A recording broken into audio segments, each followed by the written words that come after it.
All right, let's go ahead and rank the last 10 Super Bowl halftime show performances, starting with Justin Timberlake in 2018. Now, I recall when this first happened, the reviews were not very good. People said it was clunky, the audio was not mixed very well, the choreography was weird, but honestly, looking back on it now, it was a pretty solid show. He played all the hits, and there was a 2-minute ode to Prince during the set, which I respect a lot. This game was in Minnesota, and he did that. And the one change I would make here is he kind of shoved mirrors towards the end of the set, and it was like a 30-second, and he didn't really do a very good job with it. And they could have, given more time to that song. It's his most popular song overall. That and Can't Stop the Feeling, Sexy Back, whatever. But they kind of shoved that towards the end. It was kind of awkward, kind of rushed. But overall, a pretty good show. I'll put this in, I want to say low A tier. And then here we are, Adam Levine. This is the following year, 2019. And guys, this one's rough. Okay, this game sucked. This game was horrible. It was Patriots-Rams. It was low scoring. It was a snooze fest. One of the lowest rated Super Bowls ever. It doesn't help the Super Bowl halftime show was also a sleeper with Adam Levine. He has the charisma of a wet rag, and this show was terrible. It's going to be in trash tier. I'm not going to say any more about that. It was just a bad show, and him with his shirt off is just not a good sight to see while you're trying to enjoy your nachos. This is Rihanna, 2023.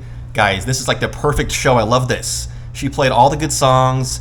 It was clean, simple, good dancing, nothing crazy about it. Just a very clean show, well done. I would put it in a high A tier, the best one so far. And this is 2020, so just before the pandemic, it was J-Lo and Shakira. And honestly, this show just kind of felt messy.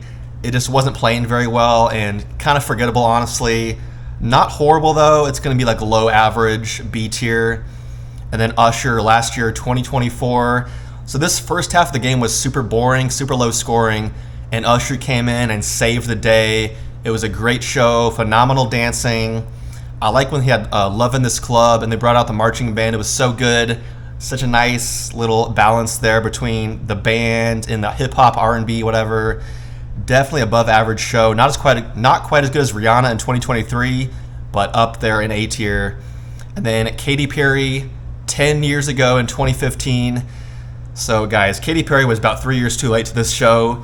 If she did this in like 2012, it would have been so much better. But at this point in her career, the novelty kind of wore off with her. Her pop hits were not hitting the same anymore.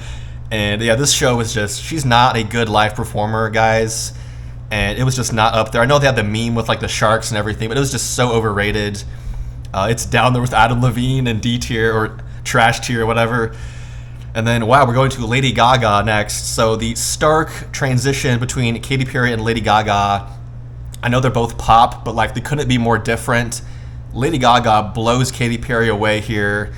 This might be one of the best shows I've ever seen in my life. It's S tier. Guys, go rewatch Lady Gaga's halftime show in Houston, 2017. It's the perfect show. She does such a good job with it. She sang all the songs pretty much live, and she was like dancing. She was pretty much out of breath the entire show, but never stopped for a moment. It was iconic. It's up there with like Michael Jackson, Prince, you name it. She is the queen of pop. So much better than Madonna too. Like Madonna performed the halftime show, and it wasn't the same. Lady Gaga blows everybody away. And then 2016, the year before that, Coldplay featuring Beyonce and Bruno Mars. So they kind of stole the show, honestly, but Coldplay did okay. The visual aspect of this show was the best part of it. The music was kind of whatever. It was average. It's definitely B tier. And then The Weeknd. This is the pandemic. And guys, honestly, the first 5 minutes of the show were kind of messy, kind of confusing, kind of like an acid trip, and then it cleaned up towards the end. He performed Blinding Lights. It was iconic. A good show, high energy. I'm going to say, a little bit above average, but not the best show ever. It's up there with Usher last year, I think.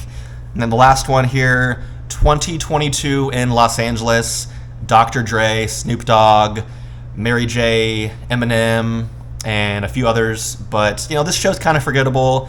It was too crowded of a stage, honestly. There's too much going on there. And they kind of performed over each other in a way. There was not a lot of balance going on there. It's below average. It's not trash, though. It was fine. But it's definitely kind of an average show. So I'd say the best one in the last 10 years was Lady Gaga in 2017. Such a good show, high energy. Rihanna's up there. I like JT. I liked Usher last year. And then, guys, Adam Levine and Katy Perry at the bottom. Just horrible shows there. Waste of time. So, guys, thanks for watching. And this year's show should be pretty good with Kendrick Lamar. We'll see you guys next week, and thanks for watching. Bye.